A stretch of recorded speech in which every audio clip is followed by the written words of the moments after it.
저희가 꽤 많은 주간 전략 리포트를 조금 이렇게 요약을 해봤는데요. 코스피가 7주 연속 하락세로 주간 기준으로 거래 마감했습니다. 그러니까 좀 쉽게 생각해보자면 2달 내내 코스피 지수는 내렸다 이렇게 보시면 될 것 같습니다. 여러 가지 이벤트에 따라서 코스피 지수가 급등락을 오고 가는 흐름을 보여주고 있는데요. 많은 빅테크 기업들 실적 발표 이후에 주가는 상승 탄력을 보였다가 빠르게 상승한 이후로 빠르게 차익 실현 매물이 나오는 모습이 나왔습니다. 코스피가.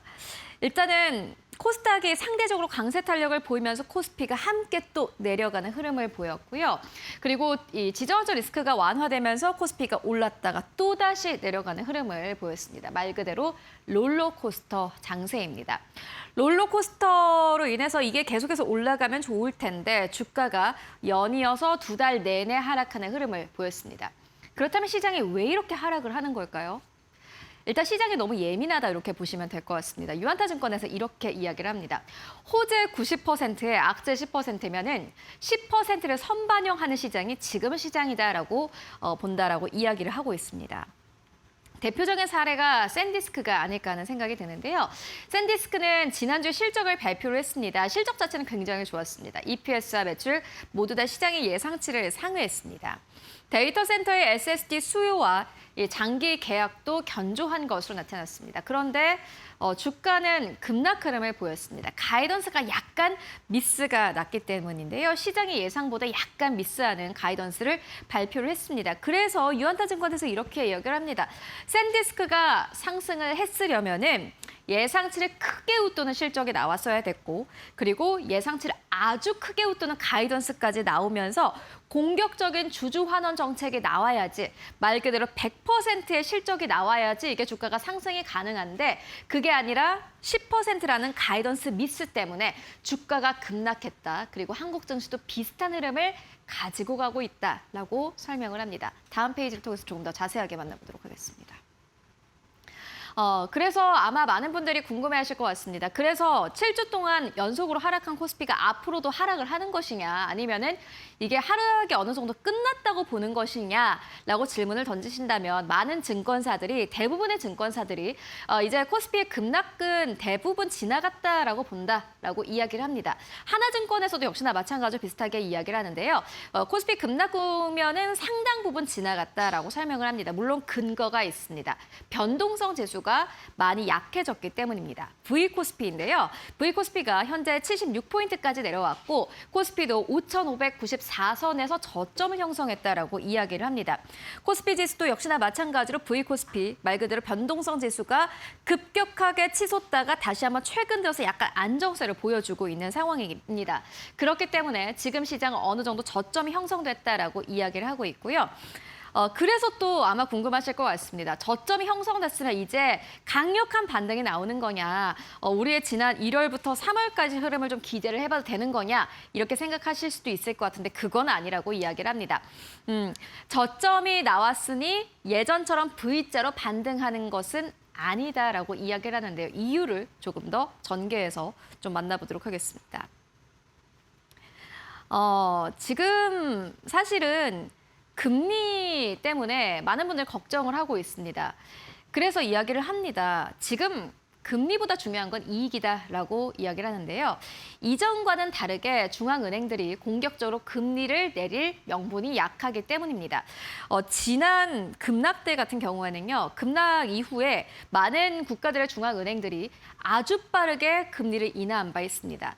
금리를 인하한다라는 것은 그만큼 유동성이 많이 풀린다는 의미일 테고 이게 결국에는 시장에 굉장히 긍정적인 역할을 했습니다. 그런데 지금 많은 국가들이 금리를 내릴 명분이 굉장히 약한 상황이고요. 그렇기 때문에 지금 중요한 것은 금리보다는 기업들의 실적을 보자라고 많은 증권사에서는 이야기를 합니다. 이전으로 좀 생각을 돌려본다면요. 미국의 ISM 제조업 지수가 확장하면서 올라가고 동시에 10년물 금리가 상승하는 환경, 그러니까 지금입니다. 지난 역사적으로 봤을 때 이 비슷한 환경에서는요.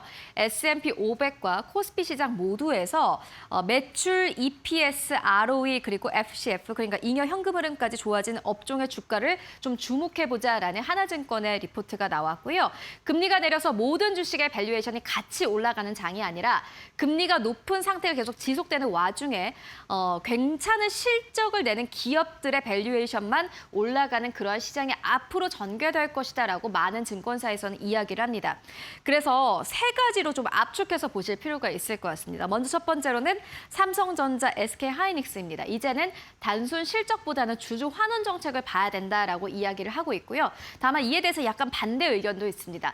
주주 환원 정책보다는 삼성전자, SK하이닉스 실적을 봐야 된다라고 이야기를 하는 부분도 있습니다만은 어쨌든 간에 국내 증권사에서 주주 환원 정책을 봐야 된다라는 의견이 나온 부분을 여러분들 꼭 확인을 해보셔야 될 것 같고, 두 번째로는 반도체 안에서도 엔비디아보다도 이익 증가율이 높은 종목을 봐야 된다라고 이야기를 합니다. 그리고 세 번째로는 비반도체로 어느 정도의 주가의 온기가 확산되는지를 봐야 된다라고 이야기를 하는데요.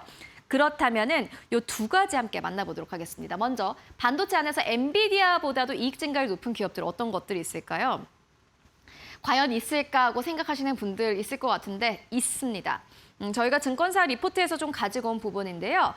엔비디아의 2027년 순이익률 증가율 전망치가 42%입니다. 그 위에 단에 있는 기업들 함께 보시면은 가장 높은 건 브로드컴입니다. 65%의 순이익 증가율이 예상되고요. 코히런트도 역시나 마찬가지로 61%대, 그리고 이번에 S&P 500에 편입된 마블 테크놀로지도 55%대 이익 증가율이 전망이 됩니다. 그리고 한국 기업들도 역시나 마찬가지로 있었습니다. 삼성전자, SK하이닉스를 뛰어넘는 그런 기업들을 봐야 될 텐데, 먼저 주성 엔지니어링입니다. 2027년 순이익 증가율 전망치가 지금 139%로 집계가 되고 있고요. 한미 반도체도 48%, 이수 페타시스 42%로 집계가 됩니다. 반도체 안에서는 엔비디아보다 돈을 버는 속도가 빨라지는 기업들 분명히 있고, 한국도 역시나 마찬가지로 삼성전자, SK하이닉스 제외하고 그만큼 또 실적에 따라붙는 기업들이 있습니다. 여러분들 잘 살펴보셔야 될 것 같고요. 그렇다면 반도체가 아닌 업종에서는 어떠한 기업을 보면 좋을까요? 마지막 페이지 함께 만나보도록 하겠습니다. 일단은 여러분들 지난 7주 동안 지수는 하락했는데 안에 종목들 보면요. 사실 지수가 무조건 약했다라고 보실 필요가 없을 것 같습니다. 오르는 종목들이 훨씬 더 많아지고 있기 때문입니다. 하락 종목 대비해서 상승 종목의 비율이 지난 7월 이전까지만 하더라도 1.8배였는데 최근 들어서 2.8배까지 올라왔습니다. 아마 하락이지만 상승을 더욱더 체감하시는 분들이 많았을 것 같다는 생각이 듭니다. 지금까지는 사실 삼성전자, SK하이닉스가 오르면서 지수만 오르고 다른 업종을 가지고 있으셨던 분들이라면 사실 지금 지수 상승을 잘 체감을 못하셨던 분들도 있을 것 같은데, 반면에 또 최근의 흐름은 삼전과 SK하이닉스는 안 오르지만 그래서 지수 자체는 조금 정체기가 왔지만 다른 업종들 같은 경우에는 최근 들어서 주가 흐름이 굉장히 좋습니다. 좋아지고 있고요. 앞으로 좋아질 법하다라는 의견이 나오고 있습니다. 그래서 2027년 순이익 증가율이 좀 급하게 올라가는 업종과 종목들이 어떤 것들이 있나 봤더니 한올 바이오파마가 증권사 리포트에서 직접적으로 언급이 됐고요. 코스메 신소재 같은 경우는 750%, 방사안에서는 한화시스템 182%, 가온전선도 106%대, 삼성전기 89%, 삼성 SDI, 그리고 두산 에너빌리티, 하나솔루션까지 이야기 나오고 있습니다. 그리고 무엇보다 삼성증권에서는 지금 코스닥 지수가 저점을 찍었다라면서 코스닥 안에 있는 기업들을 보자라는 의견까지 함께 나오기도 했습니다. 일단 지수는 약간 정체기에 들어갔지만은 그럼에도 불구하고 다른 업종으로 온기가 점차 확산되고 있고요. 그리고 반도체 안에서도 삼성전자, SK하이닉스보다 순이익 증가율이 더 높은 기업들도 있습니다. 이런 부분들 함께 체크하시면서 이번 주 전략 세워보시면 좋을 것 같습니다. 지금까지 시장 정리 함께 해보고 왔습니다.